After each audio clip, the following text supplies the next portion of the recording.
Good morning, students. Good morning ma'am. Good morning. हाँ, ये हमने जहाँ पे लास्ट क्लास को खत्म किया था वहीं से हम स्टार्ट करेंगे। देखिए, हमारी जो क्लास 4 थी वो क्लास 4 खत्म हो गई है। अब क्लास 5 जो है वो चल रही है, क्लास 5 चल रही है। क्लास 5 का जो टारगेट है वो हमको देखना था 94 डी डी ए CIHN और बस इतना ही देखना था। ठीक है, लॉ से रिलेटेड तो हम उसको आगे कंटिन्यू कर रहे हैं और हम कंटेंट पे चल रहे हैं। हमारा जो है 192 खत्म हो गया था, उसके आगे हम 194 की जो सीरीज है उसको स्टार्ट कर रहे हैं। ये 192 जब आपकी नॉर्मल सैलरी चल रही है तब। फिर जब आपकी सैलरी के साथ में आपका प्रोविडेंट फंड की बात आ जाती है, जब आपको प्रोविडेंट फंड मिलता है तो आपका चलता है 192A। ये दोनों ही आपके सैलरी रिलेटेड पोर्शन है, क्योंकि सैलरी में हमारा जो है वो दोनों चीजें आती हैं। एक आपको सैलरी मिल रही है वो भी, दूसरा आपको प्रोविडेंट फंड मिल रहा है, अकुमुलेटेड बैलेंस, मतलब जब आपकी सैलरी बंद हो गई और आपको मिला प्रोविडेंट फंड। प्रोविडेंट फंड भी पार्ट ऑफ सैलरी होगा और उसमें आपको जब प्रोविडेंट फंड मिलता है तो आपका 10% के हिसाब से टीडीएस कटेगा और वो आपके at the time of payment ही कटता है। जब हमने 7 चीजों की बात की थी, 7 आइटम्स की, जब हमारा eight the time of payment हमसे टीडीएस डिडक्ट कर लिया जाता है, वो आपका दो केसेस तो हमने देख लिए, सैलरी एंड दूसरा प्रोविडेंट फंड का जब आपको बैलेंस मिलता है तब। और अब कब आपका प्रोविडेंट फंड में से 10% टीडीएस डिडक्ट होगा, जब आपका जो पेमेंट होगा वो 50,000 से ऊपर होएगा। ठीक है, यहाँ तक हमारा सैलरी का पोर्शन जो है वो खत्म हो जाता है। अब हम आगे बढ़ रहे हैं। फिर इसके बाद में आ जाते हैं इंटरेस्ट ऑन सिक्योरिटीज। इसको मैं थोड़ा सा शिफ्ट कर देती हूँ, थोड़ा सा डिले कर देती हूँ। हम प्रायोरिटी पे जो सेक्शंस करेंगे उनको पहले हम देखते हैं। 194A बाद में, 194A, 194A बाद में, इसको भी देख लेते हैं। 194A इज इम्पोर्टेंट जब आपको इंटरेस्ट मिल रहा है। देखिए क्या होता है जब हमारी interest other than security interest, जब मैंने अपने हस्बैंड को क्या किया, लोन दिया और उनसे बोला कि आप मुझे क्या करेंगे, इंटरेस्ट पे करेंगे इस पे। वो बोलते हैं ठीक है मैं इंटरेस्ट पे करूंगा। मैंने कहा मैं आपको 10 लाख रुपीज देती हूँ, अपने बिजनेस में लगाइए और उसका इंटरेस्ट दे देना मुझे। ठीक है, जब वो मुझे इंटरेस्ट पे करेंगे, अगर मेरा, मैं फिर से बोल रही हूँ, टीडीएस काटना किसको है, टीडीएस डिडक्ट किसको करना है, अगर उनका जो टर्नओवर है वो 1 करोड़ से ऊपर होता है, या फिर वो अगर प्रोफेशन में है तो उनकी ग्रॉस रेसीट जो है 50 लाख से ऊपर होनी चाहिए, तब वो टीडीएस डिडक्ट करेंगे। ठीक है, तो जब वो मुझे इंटरेस्ट की पेमेंट करेंगे, जब वो मुझे इंटरेस्ट की पेमेंट करेंगे और वो इंटरेस्ट की पेमेंट जो होगी वो 5,000 से ज्यादा की है, तो उनको टीडीएस 10% से डिडक्ट करना पड़ेगा। सपोज कीजिए वो मुझे 1 लाख रुपीज की इंटरेस्ट की पेमेंट करते हैं, ठीक है, तो उनको क्या करना पड़ेगा, 10,000 टीडीएस मेरा डिपॉजिट करना पड़ेगा, डिडक्ट करके डिपॉजिट करना पड़ेगा। ठीक है, तो मैंने यहाँ पे बोला कि अगर आपको इंटरेस्ट की इनकम हो रही है other than security interest, other than security interest आपकी किससे हो सकती है भाई, आपकी बहुत सारी चीजों से हो सकती है, लेकिन अभी हम फोकस करेंगे कि हमारे पास में कौन से केसेस में इंटरेस्ट की इनकम भी हो रही है तब भी आपका टीडीएस डिडक्ट नहीं होता। तो भाई अगर आपको बैंक से इंटरेस्ट की इनकम हो रही है और वो अप टू 40,000 है, अप टू 40,000 है, अगर आपकी एज जो है वो कहाँ है, 60 से कम है, 60 से कम है, और अगर 60 से प्लस है तो यही जो लिमिट होगी 40,000 से ज्यादा क्या हो जाएगी, 50,000 हो जाएगी। 50,000 in case of see resident senior citizen. Resident मतलब एनआरआई नहीं होना चाहिए, सीनियर सिटीजन है और वो रेसिडेंट है, तो भाई उनका अगर 50,000 से ऊपर का बैंक इंटरेस्ट बनेगा तो उनकी जो होगी भाई टीडीएस डिडक्ट होगी 10% के हिसाब से। मेरे पास में एक क्लाइंट और भी है जिनकी टीडीएस जो है वो 10% से डिडक्ट करता है बैंक।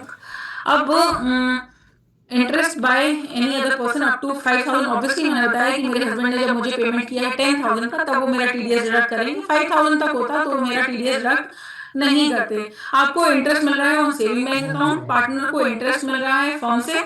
फिर से यहाँ पर हमने एक पॉइंट को कवर किया था वहां पे कि अगर पार्टनर को सैलरी मिल रही है या इंटरेस्ट मिल रहा है और वो 20,000 से ऊपर है, तो उसका 194 टी में टीडीएस डिडक्ट होता है। Interest on income tax refund, income tax refund भी जब आता है आपका तो उसमें भी इंटरेस्ट आपको मिलता है, interest on zero coupon bonds. साथ में थोड़ा डेटा ज्यादा है बट ये आपके लिए अच्छा है, तो हम सारे ही पॉइंट्स कवर कर रहे हैं। Interest to banks cooperative financial corporation, मतलब आपने लोन लिया हुआ है और फिर उसके बाद आप उनको इंटरेस्ट की पेमेंट कर रहे हैं। ऐसा होता है ना कि आपने ईएमआई बनवाए अपने लोन्स के, तो आपने जब ईएमआई लोन्स के बनवाए तो उसमें इंटरेस्ट का पोर्शन होता है, प्रिंसिपल का पोर्शन होता है ना। तो आप क्या कर रहे हैं, इंटरेस्ट की पेमेंट कर रहे हैं, तो क्या आपको टीडीएस वहां पर डिडक्ट करना है? नहीं करना है। तो बैंक टू इंटरेस्ट, जैसे आप लोन वगैरह लेते होंगे, हाउसिंग लोन ले लिया या किसी भी टाइप का, तो उसमें इंटरेस्ट का कंपोनेंट होता है। जब आपको रीपेमेंट का शेड्यूल मिलता है तो उसमें क्या होता है, उसमें कंटेंट होता है इंटरेस्ट का, कि आप इतना इंटरेस्ट पे कर रहे हो। तो आपको वहां पर इंटरेस्ट पे पेमेंट करते टाइम पे टीडीएस नहीं डिडक्ट करना है। इंटरेस्ट बाय कोऑपरेटिव सोसाइटी, आपको टीडीएस नहीं डिडक्ट करना है। Interest by cooperative society being bank to any other cooperative, एक कोऑपरेटिव सोसाइटी दूसरी कोऑपरेटिव सोसाइटी को पेमेंट कर रही है। या फिर interest on deposit with primary agricultural credit society और प्राइमरी क्रेडिट सोसाइटी और अ कोऑपरेटिव और land mortgage bank, land cooperative land development bank. अगर आप जितने भी एग्रीकल्चर रिलेटेड क्रेडिट सोसाइटीज होते हैं उनको पेमेंट कर रहे हो इंटरेस्ट की, किसान को वो लोन देते हैं, लोन रिपेमेंट करता है किसान, तो भाई आपको कोई भी इंटरेस्ट पे टीडीएस डिडक्ट करने की जरूरत नहीं है। यहाँ पर टीडीएस डिडक्ट करने की जरूरत क्या मैम, किसानों को पड़ जाती है? बिल्कुल हो जाती है, क्योंकि उनका टर्नओवर होते हैं, जो बड़े किसान होते हैं, भंडार गृह होते हैं, उनका टर्नओवर 1 करोड़ से ज्यादा होता है, तो उनकी लायबिलिटी आती है। लेकिन चूंकि वो एग्रीकल्चर क्रेडिट सोसाइटी को पेमेंट कर रहे हैं तो उनको टीडीएस डिडक्ट नहीं करना पड़ता। फिर ये थोड़ा सा छोड़ दीजिए, इतना सारा नहीं, एक एक यहाँ पे ले लेते हैं कि महिला समाधान सेविंग सर्टिफिकेट, एक मिनट की इंटरेस्ट, ठीक है, ये आप खुद से पढ़ सकते हैं, इसमें कुछ भी नहीं है ऐसा जो मैं बताऊं। फिर उसके बाद में some issues related to 194A, ये टाइम पास में पढ़ लीजिए, आपको केस लॉ दे रखे हैं, sources of income tax law, छोड़ो इसको। अभी आपने इतना किया, मेन पोर्शन जो आपके लिए था वो यही था कि भाई आपको इंटरेस्ट जब मिल रहा है तब आपको टीडीएस आपका डिडक्ट होगा, लेकिन कब कब नहीं होगा बाकी ये इसमें होगा। तो जब मैंने आपको बोला कि मेरे हस्बैंड को मैंने लोन दिया और उन्होंने मुझे इंटरेस्ट की पेमेंट की तो उन्हें टीडीएस मेरा डिडक्ट करना पड़ेगा। जब हम एक दूसरे को, अभी आप लोगों के लिए ये काम की बातें ध्यान से सुनिए, जो भी अकाउंटिंग फील्ड में है, जब भी हम अपनी सिस्टर कंसर्न्स को लोन देते हैं, जब भी हम अपनी सिस्टर कंसर्न्स को लोन देते हैं और वो लोन खड़ा होता है बुक्स में, तो हमारे सीए हमसे आके पूछते हैं कि ये कब से खड़ा हुआ है, ये सिस्टर कंसर्न्स है, कब से लोन दे रखा है, क्या लोन दिया फिर वापस ले लिया, क्या क्या हमने क्या किया, लोन डायरेक्टर को दिया वापस ले लिया क्या, कितना भी होगा आपको वहां पे आपको इंटरेस्ट देना पड़ेगा और वहां पे टीडीएस भी बनेगा। ठीक है, ऐसा हो जाता है, जो हमारे पास में जनरल प्रैक्टिसेस चलती हैं मार्केट में, वो ऐसा होता है कि मैं अपने हस्बैंड को लोन दूंगी तो उनसे इंटरेस्ट की पेमेंट नहीं लूंगी। ठीक है, लेकिन अगर कोई एंट्री हम ऐसी दिखाते हैं कि ये इंटरेस्ट की पेमेंट है तो वहां पर टीडीएस की लायबिलिटी आ जाती है। इस चक्कर में, इस वजह से हम इंटरेस्ट की पेमेंट नहीं दिखा सकते। अगर इंटरेस्ट की बात आएगी तो वहां पे टीडीएस की बात आएगी, टीडीएस की बात आएगी तो वहां पर फिर इंटरेस्ट और पेनल्टी की बात आएगी। ठीक है, हेलो, ओके मैम। ओके, चलिए हम आगे बढ़ते हैं। मैम जैसे कि समूह जो होते हैं, समिति वगैरह, इसमें भी मेंबर होते हैं 12, 15, 20 से, जिनके भी तो इनकम जैसे एनुअल अकाउंट होते हैं 5 लाख 10 लाख, इनका क्या रहता है? इनके इसमें इनका टीडीएस ये सब होता है कि नहीं होता है? फिर से बोलना, में समिति वगैरह होते हैं तो 5 लाख 10 लाख क्या होता है? मैम जैसे कि 15 मेंबर हैं और वो कुछ पैसा मंथली बेसिस पर मेंबर डाल रहे हैं और एनुअल उनका मान के चलिए 5 लाख रुपए सेविंग हो गया उस समिति में, तो क्या इस केस में उनको टीडीएस वगैरह ये सब केस उनके में भी आता है? नहीं नहीं, इस केस में नहीं आएगा उनका। क्यों ये यहाँ पर जो आप बोल रहे हैं ना कि वहां पर वो पैसा डाल रहे हैं, उनका पैसा डिपॉजिट हो रहा है, तो क्या उनको उसकी इंटरेस्ट की पेमेंट हो रही है क्या? नहीं मैम, तो लेकिन फिर कैसे होगा? हम तो भी यहाँ पर इंटरेस्ट की बात कर रहे थे ना। फिर आपने बोला कि अगर वो पैसा डिपॉजिट करते हैं और उनको मिलता है तो वो चिट फंड कहलाता है।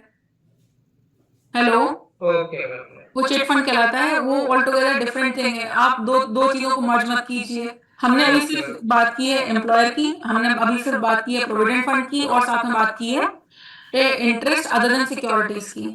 ठीक है, इंटरेस्ट ऑन सिक्योरिटीज पर बात आ जाती है कि भाई आपको मतलब, एक मिनट, उसको आप मत कीजिए अभी, फिर कंफ्यूजन हो जाएगी। एक चीज और बात कर लेते हैं, रुकिए, आपके पास जो कंटेंट है उसमें क्या और दे रखा है हमने। मैं आप लोगों को बता देती हूँ कि आपको ये चीजें रीड कर लेनी है, थोड़ा सा आपकी नॉलेज बढ़ेगी। ठीक है, sources of income tax law ये आप पढ़िए अपने आराम से। यहाँ पर charging sections, assessment year, previous year, ये मैंने आपको इसलिए दे रखे हैं कि ये एक बार रीडिंग लगाने से क्या होता है, क्लैरिटी आती है। ठीक है, और हमने सिर्फ इतना ही कवर करना था।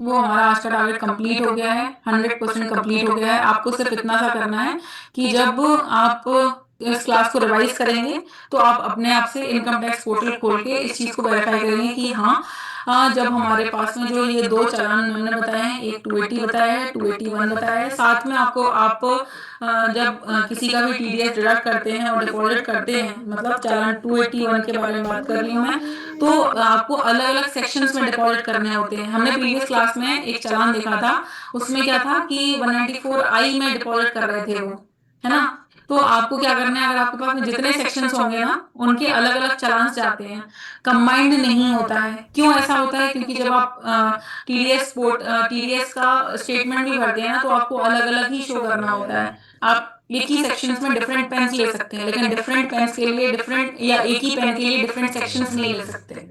इस बात को याद रखिए। Okay ma'am. और ये 24Q 26Q हाँ, वो और हम ये उसके बाद में करेंगे। हाँ मैं आपको डाउनलोड करके 26Q फाइल भी करना सिखाऊंगी। और 26Q भी क्या रहता है? वो स्टेटमेंट होता है, क्वार्टरली स्टेटमेंट टीडीएस का। जब जो भी आपने डिपॉजिट किया है ना, नेक्स्ट जैसे आपने 3 क्वार्टर डिपॉजिट कर दिए, फिर आपको 3 क्वार्टर के बाद में स्टेटमेंट में, मतलब आफ्टर 15 डेज, जैसे मैंने आपको बताया था ना कि अप्रैल का मई में करेंगे, मई का जून में करेंगे, जून का जुलाई, 7 जुलाई तक करेंगे। अब तीनों मंथ का आपको एक बार 31 जुलाई तक आपको स्टेटमेंट फाइल करना होगा कि इन तीनों महीनों में आपने जिसका टीडीएस डिडक्ट किया है वो आपने डिपॉजिट कर दिया है। वो होता है 26Q, और वो आपको मतलब आपको ऑनलाइन यूटिलिटी ही मिल जाती है, उसके लिए कोई अलग सॉफ्टवेयर भी नहीं चाहिए होता। इनकम टैक्स के लिए तो आइडिया 2-3 के लिए चाहिए पड़ते हैं, टीडीएस के लिए नहीं चाहिए पड़ता। आप ऑनलाइन अपना फाइल कर सकते हैं, स्टेटमेंट डाउनलोड करना होता है, डिटेल्स फिल करनी होती है और फाइल कर देते हैं बस। और मैम सैलरी की कैलकुलेशन बता दीजिए प्लीज एक बार। सैलरी की किस चीज की कैलकुलेशन बता बेटा? मैम टीडीएस जैसे काटेंगे हम किसी का सैलरी का, टीडीएस सपोज सैलरी का 15 लाख सैलरी है और फिर हम उसके डिडक्शन कैसे करेंगे, वो करेंगे टैक्स कैसे काटेंगे, टीडीएस कैसे काटेंगे? रुको, आप इतना सारा मतलब एक सांस में बोल रहे हो आप, रुको मैं आपको पोर्टल पे दिखा देती हूँ कि आप पोर्टल पे ही देख सकते हो। मैम इसका कोई कैलकुलेटर रहता है क्या और सैलरी का? इनकम टैक्स पोर्टल पे कैलकुलेटर है, टैक्स कैलकुलेटर। आप उसमें डिटेल्स डालिए और आपका वो बता देगा कि आपका कितना टैक्स बन रहा है। ये टीडीएस का टैक्स का बात कर रहे हैं मैडम आप?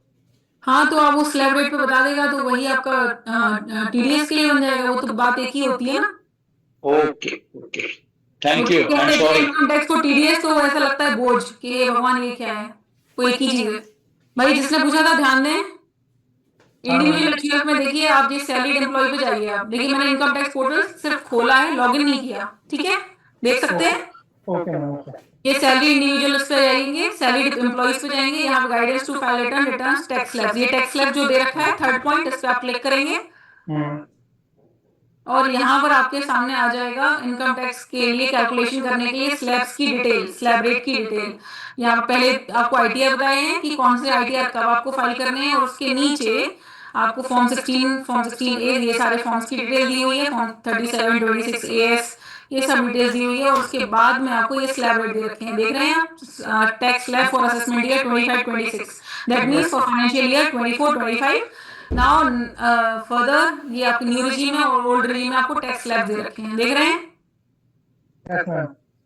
यस, तो आपको यहाँ से राहुल क्या करना है, आपकी जो भी इनकम है आप स्लैब रेट्स में पुट कीजिए और उसके हिसाब से आप खुद से कैलकुलेट करके निकाल सकते हैं।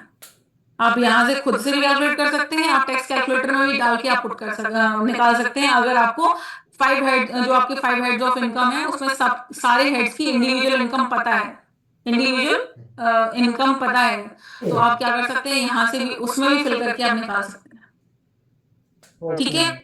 ओके, चलिए, see you all in the next class, take care, bye bye, have a thank you ma'am.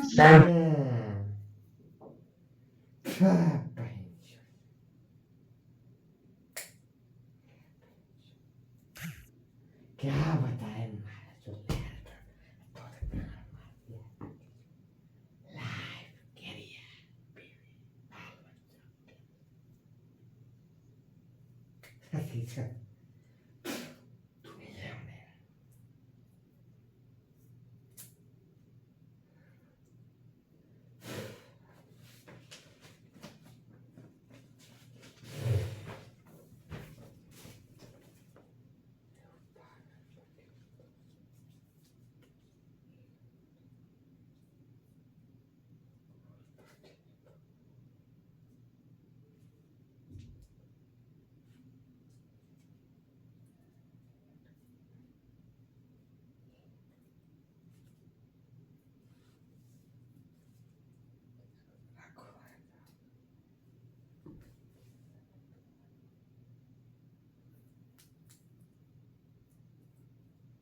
बहन की चराई नाती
ये क्या हुआ ये? साला खत्म हो गया।